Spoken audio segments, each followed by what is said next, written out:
Hello အားလုံးပဲမင်္ဂလာပါ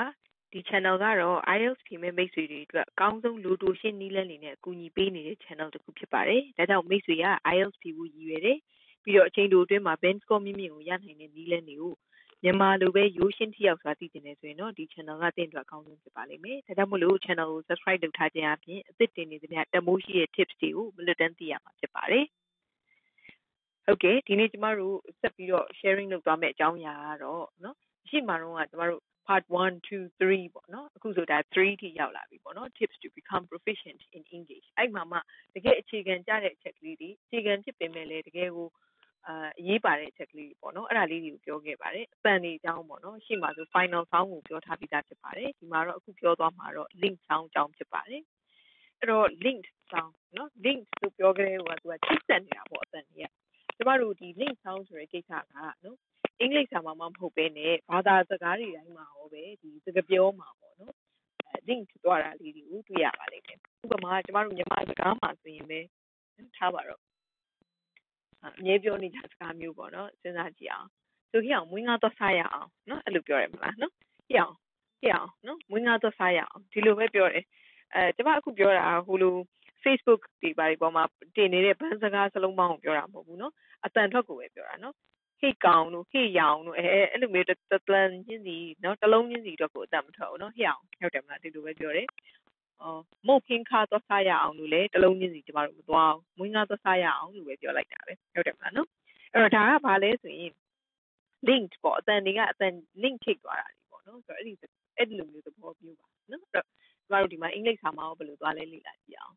အင်္ဂလိပ်စာတော့တော်တော်လေး systematic ဖြစ်တာဖြစ်တဲ့အတွက်ဘယ်အခါဒီမှာ link ချိတ်မယ်ဘယ်အခါဒီမှာမချိတ်ဘူးဆိုတာလေးတွေကိုပါတခါတည်းအခုဒီဗီဒီယိုမှာတခါတည်းပြောသွားမှာဖြစ်ပါတယ်အခုဒါလေးတစ်ချက်ကြည့်အောင်နော်ဒီမှာဆိုရင်စကလုံးဘယ်နှလုံးရှိပြီလဲဆိုနှလုံးပေါ့နော် get ရဲ့ up ရဲ့အဲ့ဒီမှာဆိုရင် two words နော်ကျမတို့က word တစ်ခုပဲတစ်လုံးနဲ့သုံးခဲ့တုန်းကကျမတို့က final sound ကိုအရေးကြီးတယ်ဆိုတာကိုရှေ့ကဗီဒီယိုတွေမှာတင်ခဲ့ပြီးသားဖြစ်ပါတယ်တစ်လုံးနဲ့ဆိုရင်တော့ final sound ကိုကျမတို့သိသိကြကြသွားပါတယ်တစ်လုံးထပ်ပို့သွားပြီဆိုတော့ link ချိတ်ဖို့စဉ်းစားပါတယ် link sound ဖြစ်ဖို့ပေါ့နော် link ချိတ်ဖို့စဉ်းစားပါတယ်အဲ့တော့ဒီမှာဆိုရင် get up အဲ့တော့ဘယ်ဟာကိုကြည့်လဲဆိုနောက်ကစလုံးပေါ့နော်ဒီဒုတိယလိုက်နေတဲ့စလုံးကိုကြည့်တယ်အဲ့ဒီဒုတိယလိုက်နေတဲ့စလုံးက up တွေ့လား vowel sound နဲ့စတယ်ဒီမှာ consonant sound vowel sound ကြောင်းလေရှေ့က basic sets မှာသွားထားပြီးသားပါနော်အဲ့ဒီမှာဆို get up နော် up ကအသံနဲ့စတယ် vowel sound နဲ့စတာဖြစ်တဲ့အတွက်အရှိက get ရဲ့နောက်ဆုံးအသံပေါ့ final sound နဲ့သွားချိတ်တယ်အဲ့တော့အသံကဘယ်လိုဖြစ်သွားမလဲဆိုရင် get up ဟုတ်ပြီနော် up မှာလည်းပါးစပ်ပြန်ပိတ်တယ်နော် get နဲ့ up နဲ့အသံချိတ်သွားတယ်အတန်ချိတ်တာတွေလာနေပြီဖြစ်တဲ့အတွက်ကျမတို့က final sound တွေကိုလည်းကောင်းကောင်းကြည့်ဖို့လိုတယ်ဒီညမှာကျမ A to Z ကိုတစ်ချက်လောက်ကျမနဲ့မိတ်ဆွေနဲ့တူတူပြန်ရွတ်ကြည့်အောင်နော်မိတ်ဆွေလည်းအဲ့ဒီဘက်ကနေလိုက်ရွတ်ကြည့်ပေါ့နော် A B C D E F F နော်ဒီမှာနှခမ်းကဒီအသွားနဲ့နှခမ်းနဲ့ထိတဲ့အထိကိုအတန်ယူပါမယ်နော် F ပဲမဟုတ်ဘူးနော် F ဟုတ်ပြီနော် A B C D E F G H H နော်သေချာပြောတယ်နော်ကဏ္ဍနံပါတ်8ကထီတန်နဲ့သုံးတယ်နော်အခုက H ဟုတ်ပြီနော်ဒီနေရာမှာလေဒါတွေဘာလို့ရွတ်ပေးနေလဲဆိုရင်ဒီ IELTS ရဲ့နော် section 1မှာနေမှာအမှတ်တွေက8နဲ့ H နဲ့မှားလို့တမှတ်လျော့သွားတယ်လို့ဘာလို့ဆိုတော့သိနှမျောဖို့ကောင်းတယ်နော်ဒါကြောင့်မလို့ဒီမှာအသေးစိတ်ထိတွားပြီးတော့သေချာသွားပေးနေတာပါ H I J K L M ပါးစပ်ပိတ်မယ်နော် M for မြန်မာဟုတ်ပြီနော်ကျမတို့မြန်မာကိုပြောတဲ့ M ပါးစပ်ပိတ်ပါမယ် N နော် N for Norway ဟုတ်ပြီနော် N ဟုတ်ပြီနော်စာမေးပွဲမှာပဲ listening နားထောင်တဲ့အခါမှာ M လို့ပြောလိုက်သလား N လို့ပြောလိုက်သလားသိချာနားထောင်မှုလိုပါတယ် O P P လို့တန်ထွက်တယ်နော် P မဟုတ်ဘူးနော် P ပေါ့နော်ဖောက်ထုတ်တန်မျိုးပေါ့နော် P Q Q လို့တန်ထွက်တယ်နော် Q မဟုတ်ဘူးနော် Q L M N O P Q R S T T လို့တန်ထွက်တယ်နော် T မဟုတ်ဘူးနော် T လို့တန်ထွက်တယ်နော် U V W နော် U လေးနှလုံးပေါ့နော်ဒါကြောင့် W W တွေပါမဟုတ်နော် W နော် double U ဟုတ်ပြီနော်အဲ့ဒီကနေစမ်းလာ W X Y နော် X နော် S လည်းမဟုတ်ဘူးနော်ကွေးလေး S မဟုတ်ဘူးနော်ဒီဟိုဘက်တစ်ချောင်းဒီဘက်တစ်ချောင်းဖြစ်ထားတဲ့ X နော် Y Z Z ကတော့ဒါ American အတန်နေဆိုတော့ E ဆောင်းနေဆို Z ပေါ့နော် British အတန်ဆိုတော့ Z ပေါ့နှစ်ခုစလုံးအဆင်ပြေပါတယ်နော်ဟုတ်ပြီနော်အဲ့တော့ဒီနေရာမှာ T နော် get ထတဲ့ T ဒါမှမဟုတ် get အတန်ဟုတ်ပြီနော်နောက်ဆုံးအတန် P ကိုလည်းပိတ်မယ်နော် get ကျမတို့နောက်တစ်လုံးလောက်ဖတ်ကြည့်အောင်အတန်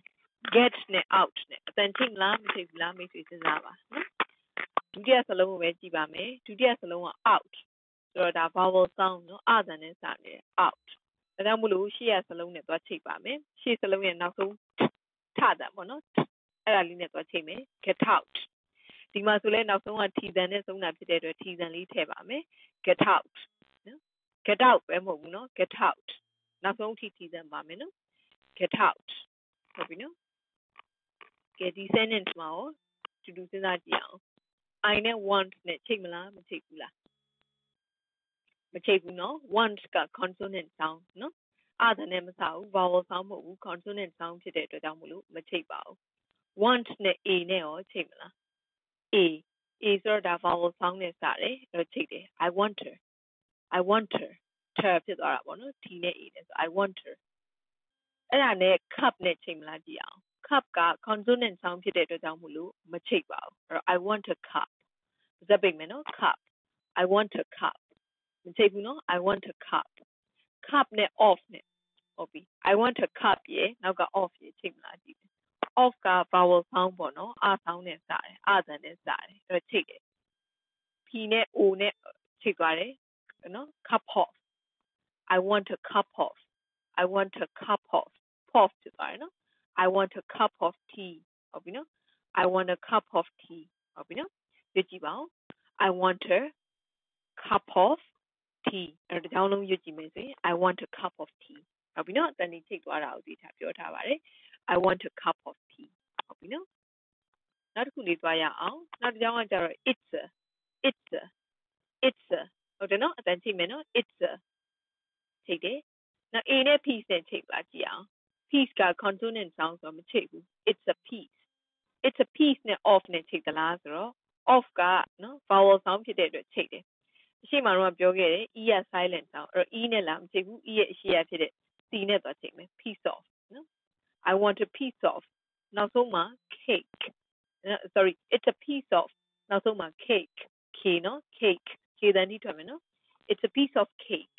K တန်ထိသွားမယ်နော် it's a piece of cake ပဲမဟုတ်ဘူးနော် cake K တန်ထိသွားမယ်နော်ပြန်ရွတ်မယ်နော် it's a piece of cake it's a piece of cakeကအဓိပ္ပာယ်နှစ်ခုရှိတာပေါ့နော်ဒီကိတ်မုတ်တုံးပြောရင် it's a piece of cake ဒါမှမဟုတ်ရင်လည်းဒီလွယ်လွယ်လေးပါအေးဆေးပါဆိုတဲ့ဒီပဲမှာလေ it's a piece of cake ကိုသုံးပါတယ်နော်ဟုတ်ပြီဒါလေးရောကြည့်အောင် have နဲ့ a နဲ့အတန်ချိန်မလားဆိုတော့ချိန်တယ် have a verb ဖြစ်သွားတာပေါ့နော် e ကအတန်ထွက်တော့ရှိရ v e က silent sound ဆိုရှိရ v နဲ့သွားချိန်တယ် have a verb ဟုတ်ပြီနော် have a nice day ဟုတ်ပြီနော်နောက်မှာဘာမှချိန်စရာမလိုတော့ have a nice day ဟုတ်ပြီနော်ကျမတို့ဒီလို link sound လေးတွေသိလာပြီဆိုရင်နော်ရုပ်ရှင်မသိခင်တော့ဆိုဥမာရုပ်ရှင်တွေပါကြည့်တယ်တို့နော်သချင်းတွေပါနားထောင်နေဆိုရင်မသိဘူးပေါ့ catch up မလုပ်နိုင်ဘူးပေါ့နော်အခုလေကျမဒါ link sound ပေါ့နော် catch နဲ့ catch ရယ်